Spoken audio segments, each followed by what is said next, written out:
Maganda tong topic na pag-uusapan natin ngayon mga tol, no? Para na rin to sa ating mga kababayan na masyadong mainit, masyadong matapang dito sa social media na ang gusto makipaggera na Pilipinas. 'Di ba? Sinasabihang duwag, sinasabihang takot mga tol ang ating mga sundalo. Eto ayon mismo kay DND Secretary Gibo Chodoro, kinumpirma no, walang nakadeploy na army sa Palawan dahil kulang sa tao. Biruin mo mga tol. Yung mismong bansa natin mga kapatid, hindi pa natin kayang deployan dahil kulang tayo sa tao. Tapos ang gusto ng mga matatapang nating kababayan makipaggera na Pilipinas. Magsundalo muna kayo. 'Di ba? Mag-training muna kayo. Masyado kayo matatapang di ba? So eto mga kapatid, pag-usapan natin itong balitang ito. Mula rito sa News 5 Everywhere, pakinggan natin ang paliwanag ni DND Secretary Gibo Chodoro. Dahil napag-alaman sa budget hearing ng Department of National Defense na wala ngang nakadeploy no, na mga army o na army sa Palawan. Diyan pa naman mga kapatid madalas 'di ba nagkakaroon ng mga barko ng China, umaali-aligid mga tol. So panoorin natin to. Bago natin to simulan, syempre huwag niyong kalimutan mag-subscribe. Click niyo na rin ang notification bell para ma-notify kayo whenever na may mga bago tayong reaction and commentary tulad nito. Alright, huwag na natin patagalin pa. Panoorin na natin mga tol. Napag-alaman sa budget hearing ng Department of National Defense na walang nakadeploy na army sa Palawan. Biruin mo, kulang na nga sa budget, kulang pa sa tao, tas ang gusto ng taong bayan, makipaggera na tayo. Grabe naman kasi kayo Diyan pa naman, madalas namamataan ang ilang barko ng China sa West Philippine Sea. Para sa detalye, nasa linya ng telepono si Mean Los Baños. Mean, ano ba ang paliwanag ng DND kung bakit walang nakadeploy na army dyan sa Palawan? Bakit nga ba walang nakadeploy na army sa Palawan? Ay, yes.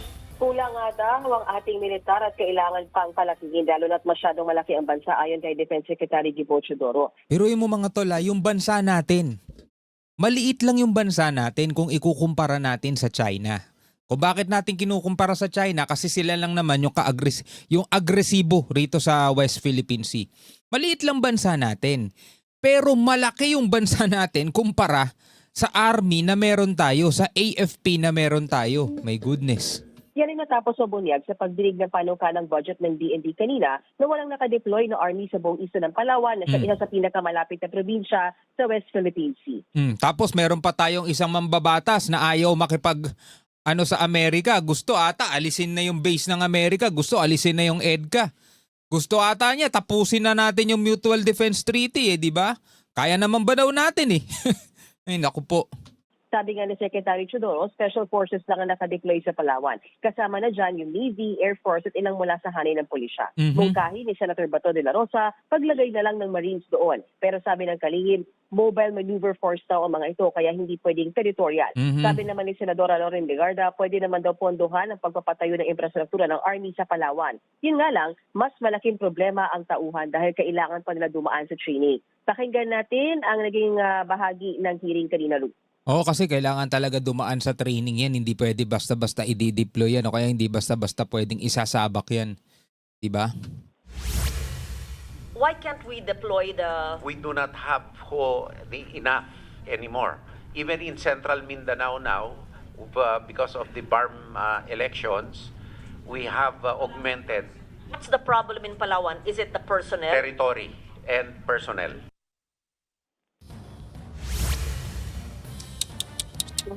Samantala, Ru, inaasahan ng DND na mapipirmahan na ngayon taon ang ating Status of Visiting Forces Agreement o SOFBA sa Canada. Itong SOFBA ay yung kasunduan sa pagkakaroon ng legal framework para mag-deploy ang ibang bansa ng military activities dito sa atin para sa training, exercise at humanitarian assistance. O, di ba? Mahalaga pala yung mga ganito, yung mga visiting forces agreement na yan. Di ba? Papayagan mag-deploy ang ibang bansa, mga kapatid, no? Para sa mga training na rin. At syempre, may mga tao na rin dito. Na yan naman ay hindi sinasang-ayunan ng ibang mga mambabatas dito sa Pilipinas. Giit ni Secretary Chodoro, mahalagang bagay daw na lahat ng bansa na partner natin sa mga pagkasanay sa SOFBA ay naniniwala sa arbitral award at nire-respeto ang soberanya ng Pilipinas at karapatan natin sa EEZ. Yun ang importante. Wala rin daw ginagastos ang bansa sa mga pagsasanay na ito. Samantala, nagpasalamat naman si Senator Bato de la Rosa sa DND dahil nananatili raw itong non-partisan. Eto mga kapatid, linawin lang natin ulit Nanalo tayo noong 2016 arbitral ruling which is pinapawalang visa mga tol yung claim ng China doon sa kanilang 9-dash line na later on kahit nga pinapawalang visa na yung 9-dash line, ginawa pa nilang 10-dash line. Diba? Ang problema, lagi nga nating sinasabi, walang global police na magpapatupad nung batas na yun.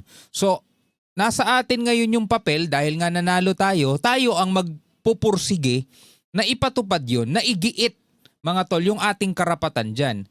Ang problema mga kapatid, malaki nga ang China, malakas, marami silang sundalo, marami silang puwersa. Diba? So ngayon, sino ang mananaig dyan? Yung may hawak ng batas o yung may malakas na puwersa? Siyempre alam naman natin normal dapat manaig yung batas. Ang problema kapag walang law enforcement na nagpapatupad nun, baliwala yung batas na yun. Kahit saan natin dalhin, bawal magtapon ng basura, wala naman nanguhuli, may magtatapon ng basura dyan. Bawal tumawid, may multa, 5,000, wala naman nanguhuli, may tatawid dyan, di ba? So ganun din dito mga tol. Kaya nga, ang ating inaasahan is yung mga kaalyado nating bansa na tutulong at naniniwala doon sa arbitral award ng Pilipinas. Yun yung ating pag-asa sa ngayon eh. Dahil ngayong bansa natin mga tol lubog sa korupsyon, ano pang aasahan natin kung dito lang tayo sa sarili natin, di ba? Lubog tayo sa korupsyon dito eh. Isa pa nga yan ngayon sa nilulutas ngayon. Diba? Isa yan mga kapatid sa maugong na tinututukan ngayon. Yung korupsyon na yan na wala pa rin nakukulong magpahanggang ngayon. Diba? Buti nga yung mga sundalo non-partisan sabi ni Senator Bato. Kasi kung pati ito mga sundalo mga tol, imagine mo kulang na nga tayo sa tao, hindi na ma-deployan yung Palawan tas makikisali pa sila sa kaguluhan, ano nang mangyayari sa bansa natin, di ba? So dapat ito naiintindihan ito ng mga mamamayang Pilipino eh. Pakinggan natin na naging pahayag ni Senator Bato de la Rosa. Kaming dalawa ni Vice President Sara Duterte, hindi namin makalimutan yung kindness na binigay nyo sa amin nung kami ay tumira doon sa Philippine Veterans Memorial Hospital natin. At na-realize talaga namin ni Vice President Inday na the DND is non-partisan. Kahit na binubugbog na kami politically, masyado na kaming harassed during that time, at least DND give us comfort. Dapat ganun naman talaga ang mga tol, ang Department of National Defense. Ganun din naman talaga dapat ang mga sundalo. Kay Vice President yan, kay President yan mga tol. 'Di ba? Wala sila dapat pinapanigan. Kasi mga kapatid, ang dapat iisipin nila lagi, ano ang magiging resulta kung sakasakaling papanig kami rito sa isang side. Paano kung yung pinanigan naming isang side, mas masahol pa pala, for example. Diba? Di mali sila. Anong gagawin nila? Kudeta na naman. Para tanggalin yung inupo nila. Tapos yung ipapalit mga tol, masahol din pala. So kudeta na naman. Walang katapusan yun mga tol. Kaya mas mabuti na hindi talaga sila nakikisali dyan at protektahan lang nila yung ating bansa laban naman sa external threat. Sana naiintindihan nating lahat yun. Roots sa hearing din kanina, iminungkahi ni Senator Gio Ejercito na ilaan na lang sa modernization ng AFP yung mga kinuhang budget mula sa flood control project. Ako, pabor ako dun. Kayo, pabor ba kayo dun? Yung mga nasa flood control project na inilagay dun ng mga congressman, diba, sa DPWH, diba, ilaan na lang dito sa pondo ng DND. Sabi rin kasi ng DND, nakaka-apekto rin sa serbisyo ng AFP ang problema sa baha, kalot replikasyon lang daw yan ang palyadong flood control at ang mahinang civilian infrastructure. Saka alam nyo kung bakit kulang din sa tao ang DND? Alam nyo kung bakit? Kasi anong ibibigay nilang armas doon sa mga sundalo? Ang dami nga sundalo, di ba? Ang tanong, sakto ba yung budget? Para pasweldohin, para pakainin, para armasan yung mga sundalo. Isa rin kasi yun mga tol sa problema.